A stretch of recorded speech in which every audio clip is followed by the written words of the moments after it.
Hello जी। आज के पहले वीडियो में हम बात कर लेते हैं ग्रेविटा इंडिया के बारे में। देख लेते हैं कंपनी ने Q1 में कैसा रिजल्ट पोस्ट किया है, कंपनी का आगे का क्या आउटलुक है, मैनेजमेंट किस तरीके से गाइडेंस दे रहा है, उसके बारे में थोड़ी सी चर्चा कर लेते हैं। अगर हम शुरुआत करें कंपनी के मार्केट कैप से तो हमें पता चलेगा रफली 17,400 करोड़ रुपीस के आसपास का कंपनी का मार्केट कैप है। अब देखो आगे के revenue growth figures, volume growth figures देखने से पहले हम समझ लेते हैं कंपनी का बिजनेस मॉडल क्या है। कंपनी करती है रिसाइकलिंग का काम। तो जैसे आप देखते हो कि कोई भी आपका जो भी वेस्ट कलेक्ट हो रहा है, तो वेस्ट कलेक्ट होने के बाद सेग्रीगेट होगा, सेग्रीगेट होने के बाद किसी ना किसी कंपनी को तो बेचा ही जाएगा ना उसमें फर्दर एक्सट्रैक्शन करने के लिए। तो ये कंपनी वो वाला काम कर रही है। तो चाहे अब आपका लेड का वेस्ट हो गया हो, चाहे एल्यूमिनियम का वेस्ट हो गया हो, चाहे प्लास्टिक का वेस्ट हो गया हो, इसको ये लोग रिसाइकिल करते हैं। तो देखो समझते हैं क्या हुआ। अब आपके हर जगह एक इंडस्ट्रियल पिट्स होती हैं जहाँ पर सारा का सारा कूड़ा कलेक्ट होता है। तो वहां से ये जाता है ग्रेविटा इंडिया के पास। तो ग्रेविटा इंडिया का खुद का भी एक नेटवर्क है जहाँ से वो वेस्ट कलेक्ट करते हैं। दूसरा उनको डायरेक्टली कंपनी से भी वेस्ट मिलता है। तो जैसे बहुत बड़ी बड़ी इंडस्ट्रीज होगी, सपोज अमर राजा बैटरीज है या एक्साइड इंडस्ट्रीज है। एक्साइड इंडस्ट्री और अमर राजा का भी तो वेस्ट निकल रहा होगा ना। तो वो वेस्ट डायरेक्टली पहुंचता है उसको डिस्पोजल करने के लिए अमर राजा की तरफ से डायरेक्टली पहुंचता है ग्रेविटा इंडिया के पास। फिर ग्रेविटा इंडिया उसको रिसाइकिल करके उससे कुछ प्रोडक्ट बनाता है और उसके बदले कंपनी से पैसा लेता है। तो ये इनका बेसिक बिजनेस मॉडल है। अब देखो दो तरीके का काम है इसमें। एक तो है कि आपको कचरा रिसाइकिल करना है। तो एक तो यह है कि अमर राजा के ऊपर ऑब्लिगेशन है कि भाई वो कचरा ऐसे ही बाहर नहीं फेंक सकता, वो पोल्यूशन क्रिएट नहीं कर सकता, तो उसको किसी ना किसी कंपनी को बेचना पड़ेगा। तो ये लोग वो कचरा खरीद के उसको रिसाइकिल करने के लिए भी पैसा ले रहे हैं, और उसके बाद जो वो प्रोडक्ट रिसाइकिल हुआ उससे नए नए प्रोडक्ट बना रहे हैं और उसको बेच के भी पैसा कमा रहे हैं। तो दो बिजनेस मॉडल हो गए यहाँ पर हमारे पास। तो ठीक है, यहाँ पर भी कहानी वही है कि हमें देखना है कि कितना आप वॉल्यूम ग्रोथ कर पा रहे हो, कितना वैल्यू ग्रोथ कर पा रहे हो, एंड ऑफ द डे कितना आपकी प्रॉफिटेबिलिटी में ग्रोथ आ रहा है। अगर मैं बात करूं Q1 के नंबर की तो काफी अच्छे नंबर्स है। Revenue growth of 29%, volume growth of 29% and part growth of 29%। तो काफी अच्छे फिगर्स हैं। और कंपनी का गाइडेंस भी बहुत ज्यादा एग्रेसिव है। अगर मैं बात करूं तो कंपनी कह रही है कि हम अपने वॉल्यूम्स को 25% से ग्रो कर सकते हैं for the next 3 to 4 years। हम अपने प्रॉफिटेबिलिटी को तो और भी ज्यादा पेस पे ग्रो कर पाएंगे। और हमारी प्रॉफिटेबिलिटी का ग्रोथ रेट होगा 35% CAGR for next 3 to 4 years। इसका मतलब कंपनी क्या कह रही है, हमारा मार्जिन एक्सपेंशन होगा, हमें ऑपरेटिंग लेवरेज देखने को मिलेगा। और इसके लिए कंपनी के पास कोई भाई ठोस सबूत तो होना चाहिए ना कि भाई ये करेंगे इस वजह से हमें मार्जिन एक्सपेंशन होगा। क्योंकि अगर करंट बिजनेस ही आप कर रहे हो तो ऐसा क्या हो जाएगा कि 2 साल बाद आपका मार्जिन एक्सपांड कर जाएगा। इसके लिए कंपनी का ये कहना है कि हम जो हमारा वैल्यू एडेड प्रोडक्ट वाले सेगमेंट है ना, उसको हम मेजोरिटी ऑफ द रेवेन्यू ले जाएंगे। अभी वो कुछ वो 45%, 47% के आसपास है।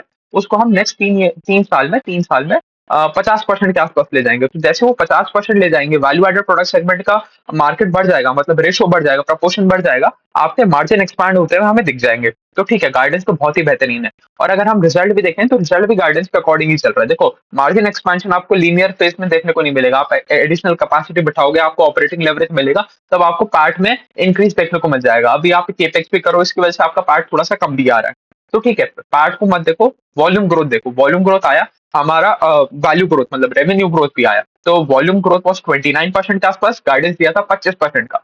रेवेन्यू ग्रोथ वॉज 29%, वहां पर भी गाइडेंस दिया था मैं 25% का। तो गाइडेंस से ऊपर ही काम कर रहे हैं, तो बहुत बेहतरीन काम है।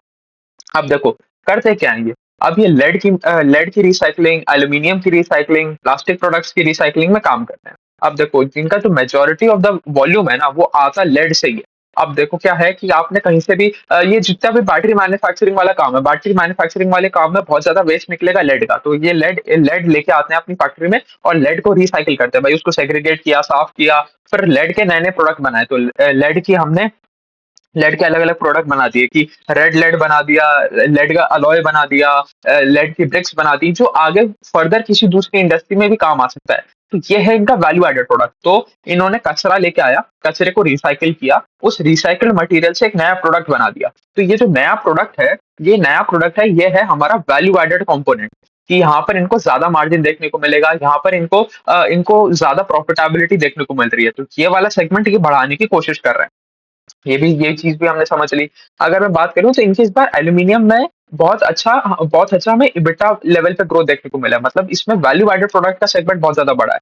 अगर आप वॉल्यूम के बेसिस पे देखोगे तो वॉल्यूम में देखो एक एक, एक सिंप्लीफाई करते हैं चीजों को। 3 सेगमेंट है, लेड का रिसाइकलिंग कर रहे हैं, एल्यूमिनियम का रिसाइकलिंग कर रहे हैं और प्लास्टिक का रिसाइकलिंग कर रहे हैं। तो 3 चीजों का आप रिसाइकलिंग कर रहे हो। आपके जो लेड वाले में वॉल्यूम ग्रोथ था, अगर मैं आपको बताऊं, लेड वाले में वॉल्यूम ग्रोथ था 15% के आसपास का। 15% के आसपास का लेड में वॉल्यूम ग्रोथ था। और आपका रेवेन्यू ग्रोथ कितना आया लेड में? रेवेन्यू ग्रोथ आया 8% के आसपास का। तो जिस पेस पे वॉल्यूम बढ़ा उस पेस पे आपका वैल्यू नहीं बढ़ा, रेवेन्यू नहीं बढ़ा। इसका मतलब क्या है? आपका वैल्यू एडेड प्रोडक्ट सेगमेंट नहीं बढ़ा। आपने वही काम किया कि कंपनी से कचरा खरीद लिया, उसके बदले कंपनी ने आपको पैसा बेच दिया, उसके उसके ऊपर आपने वैल्यू एडिशन वाला काम नहीं कर पाए। बट एल्यूमिनियम में क्या हुआ? एल्यूमिनियम में हमें डीग्रोथ देखने को मिला वॉल्यूम में, बट इबिटा लेवल पे, रेवेन्यू लेवल पे कंपनी ने 48% के आसपास का ग्रोथ देखने को मिला। तो ऐसा कैसे हो सकता है? ऐसा सिर्फ तभी हो सकता है जब हमारा एल्यूमिनियम का जो वैल्यू एडेड प्रोडक्ट है उनकी डिमांड और भी ज्यादा बढ़ गई हो। तो ये हमारे लिए फायदेमंद चीज है, मतलब बहुत बेहतरीन काम। अब देखो, अब एक और चीज समझना पड़ेगा। जब आप लेड के साथ काम कर रहे हो, एल्यूमिनियम के साथ काम कर रहे हो, इसका मतलब आप मेटल्स के साथ काम कर रहे हो, कमोडिटी के साथ काम कर रहे हो, तो आपको जो इंटरनेशनल कमोडिटी प्राइसेस हैं वो भी अफेक्ट करेंगी। तो उसके लिए ये लोग हेजिंग भी करके चलते हैं कि सपोज आपने आपने सारा खर्चा किया, रिसाइकिल करके लेड का अलॉय बनाया और फिर पता चला इंटरनेशनल मार्केट्स में, कमोडिटी मार्केट में लेड के प्राइसेस ही गिर गए, तो आपका तो सारा ऐसी तैसी हो जाएगी ना। क्योंकि आप ये तो कह नहीं सकते कि भाई हमने रिसाइकिल करके लेड अलॉय बनाए तो आप हमें प्रीमियम प्राइस दो। आपको प्राइस तो उतना ही मिलेगा जो बाजार में चल रहा है। आप कोई कोई ऐसा बहुत बहुत कलाकारी वाला काम नहीं कर रहे कि आपको कोई एडिशनल पैसा दे देगा। तो ये चीज हमें समझ के चलना पड़ेगा। तो इसीलिए ये लोग हेजिंग करके रखते हैं अपने प्राइस की। तो जैसे कि अगर अगर अगर डाउन साइड रिस्क अपना प्रोटेक्ट करके चलते हैं कि अगर इंटरनेशनल मार्केट में लेड प्राइसेस नीचे भी जाएंगे तो इनको उतना ज्यादा फर्क पड़ेगा नहीं। ये भी अच्छी बात है। अब देखो, हमने 3 सेगमेंट की बात करी थी, तीनों की हमने बात कर ली। लेड वाले में वॉल्यूम ग्रोथ आया, बट उस पेस पे वैल्यू ग्रोथ नहीं है, मतलब वैल्यू एडेड प्रोडक्ट का सेगमेंट लेड वाले में नहीं बढ़ा। एल्यूमिनियम में हमें वॉल्यूम ग्रोथ देखने को नहीं मिला, बट हाँ वैल्यू ग्रोथ हमें बहुत अच्छा देखने को मिला। हमें 45% के आसपास का इबिटा में जंप देखने को मिला ऑन अ वाई लेवल। और अगर प्लास्टिक प्रोडक्ट की बात करूं तो उसमें वॉल्यूम ग्रोथ भी आया, वैल्यू ग्रोथ भी आया। 18% के आसपास का हमें उसमें वॉल्यूम ग्रोथ देखने को मिला और 26-27% के आसपास का हमें इसमें वैल्यू ग्रोथ देखने को मिला। ठीक है, ये भी चीज हमने समझ ली। इनका हमने वो टारगेट भी समझ लिया था कि 2028 में ये लोग चाह रहे हैं कि अपना 50% वैल्यू एडेड प्रोडक्ट वाला सेगमेंट ले जाएं, जो अभी करंटली 47% है। और अगर मैं पिछले साल की बात करूं तो 45% था। तो they have jumped from 45 to 47 and trying to go from 47 to 50%। तो ये भी बहुत बेहतरीन चीज है। अब देखो, ये सारा का सारा खेल वॉल्यूम का है। तो वॉल्यूम वाले खेल में आपके पास क्या होना चाहिए? केपेक्स आपके पास तैयार होना चाहिए, मतलब आपके पास फैक्ट्री तैयार होनी चाहिए। सपोज देखो, ऐसा तो कभी भी नहीं होगा ना कि आपके पास वेस्ट वेस्ट का सप्लाई में प्रॉब्लम आ गया। हिंदुस्तान में आपको कभी भी वेस्ट में तो कभी भी ये नहीं होगा कि सप्लाई नहीं है। हमारे पास इतना सारा वेस्ट जनरेट होता है जो कभी कभी ढंग से प्रोसेस ही नहीं हो पाता। तो सप्लाई साइड पे तो कभी भी ब्लॉकेज नहीं आएगा आपको। आपके एंड पे ब्लॉकेज आएगा कि आपके पास उतने को प्रोसेस करने की कैपेसिटी ही नहीं है। तो आपको अपनी कैपेसिटी एक्सपेंशन लगातार लेना पड़ेगा। अच्छा, उससे एक और चीज याद आई कि जिनका इंटरनेशनल बिजनेस भी है, ऐसा नहीं है कि ये सिर्फ इंडिया में काम कर रहे हैं। ये इंटरनेशनल मार्केट्स में भी काम कर रहे हैं, अफ्रीका में भी काम कर रहे हैं, मिडिल ईस्ट में ये लोग घुस रहे हैं और अमेरिका में भी ये लोग घुस रहे हैं। तो इंटरनेशनल मार्केट भी है। इंटरनेशनल वाला सेगमेंट कंट्रीब्यूट करता है 37% के आसपास, बचा हुआ 63% आता है हमारा डोमेस्टिक वाले मार्केट से।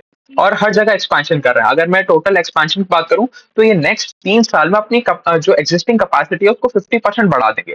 अभी करीबन 3.5 लाख मीट्रिक टन के आसपास की इनकी रिसाइकलिंग की कैपेसिटी है, including all lead, plastic and aluminium, तीनों को मिला के 3.5 लाख मीट्रिक टन के आसपास की कैपेसिटी है FY 25 की।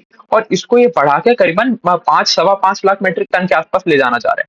तो 50% इंक्रीज इन केपेक्स भी कर रहे हैं, तो बढ़िया बात है। इसी इसी चीज से हमें पता चलेगा कि भैया आप आगे चल के ग्रोथ लेके आ पाओगे या नहीं आ पाओगे। अगर मैं बात करूं 25% के आसपास का, अगर टॉप लाइन फोकस कर रहे हो आप कि हम 25% के आसपास का अपना टॉप लाइन बढ़ा देंगे फॉर नेक्स्ट 3 इयर्स, तो इसका मतलब आप क्या कहना चाह रहे हो कि आपका रेवेन्यू डबल हो जाएगा नेक्स्ट 3 इयर्स। अभी करंटली आपका कैपेसिटी यूटिलाइजेशन चल रहा है 66% पे। तो ये काम आप करंट कैपेसिटी से तो कर नहीं सकते, तो आपके लिए केपेक्स करना बहुत ज्यादा इंपॉर्टेंट है। अब कोई कंपनी आके बोलता है कि भाई हम 25% से ग्रो करेंगे और केपेक्स में इन्वेस्ट नहीं करता, जब वो ऐसी इंडस्ट्री में जहां पर आपको केपेक्स करना पड़ेगा, फैक्ट्री बनानी पड़ेगी, तो आपको सीधी सीधी समझ में आ जानी चाहिए बात कि यहाँ पर तो काम हो ही नहीं सकता। ये चीज अचीव कर ही नहीं सकती। ये कंपनी फालतू का गाइडेंस दे रही है, एकदम बावला बनाने की कोशिश कर रही है। बट यहाँ पर ऐसा नहीं है, ये अपना केपेक्स को ढंग से प्लान कर रहे हैं और एग्जीक्यूट भी करने की कोशिश कर रहे हैं। यहाँ पर भी बहुत बढ़िया बात हो गई।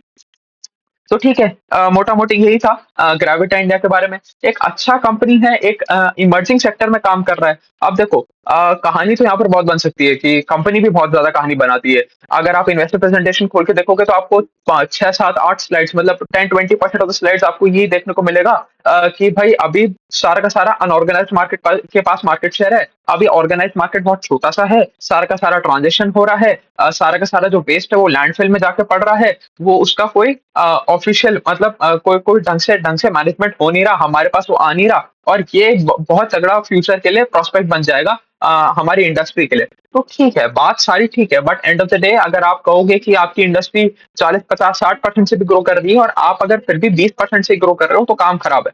बट इस कंपनी के साथ ऐसा नहीं है। ये कंपनी अच्छी रेट पे ग्रो कर रहा है, 29% के आसपास ग्रो कर रहा है, 25% का गाइडेंस है। तो जो भी कंपनी अपने गाइडेंस से ऊपर ग्रोथ लेके आता है वो तो कंपनी अच्छा माना ही जाता है। और ठीक है, बस यही है कि हमें इस बिज़नेस को लगातार ट्रैक करते रहना पड़ेगा। एक एक आधी बार इनका साल में हो ही जाता है कि भाई इस बार एक्सपेक्टेशन मीट नहीं कर पाए। इस बार हमारा 25% के आसपास का जो गाइडेंस था उसके आसपास का हम ग्रोथ लेके आ नहीं पाए। बट हाँ, वो 4 क्वार्टर में 1 में हो जाता है बट फिर भी हमें ट्रैक करते रहना चाहिए। उसके अलावा अच्छा एक छोटी-सी चीज़ और इनके पास भी ऑर्डर बुक रहता है कि भाई अब जैसे सपोज़ इनका टाई अप है अमर राजा बैटरी है और एक्साइड बैटरी से। तो उनके उनके इनके साथ टाई अप रहता है कि भाई ये जितनी भी बैटरी मैन्युफैक्चरिंग वाली कंपनियाँ हैं, ये हमें इतना टन ऑफ वेस्ट प्रोवाइड करेंगी और उसके बदले हमें इतना पैसा मिलेगा। तो करीबन 9,000 करोड़ के आसपास का इनका करंटली ऑर्डर बुक भी चल रहा है। तो चलिए इतना ही रखते हैं अभी ग्रेविटा इंडिया के बारे में यही थी कहानी। आज हम 4-5 वीडियो और बना लेंगे और 4-5 कंपनी और कवर कर लेंगे। तो चलिए अभी के लिए इतना ही रखते हैं। Thank you.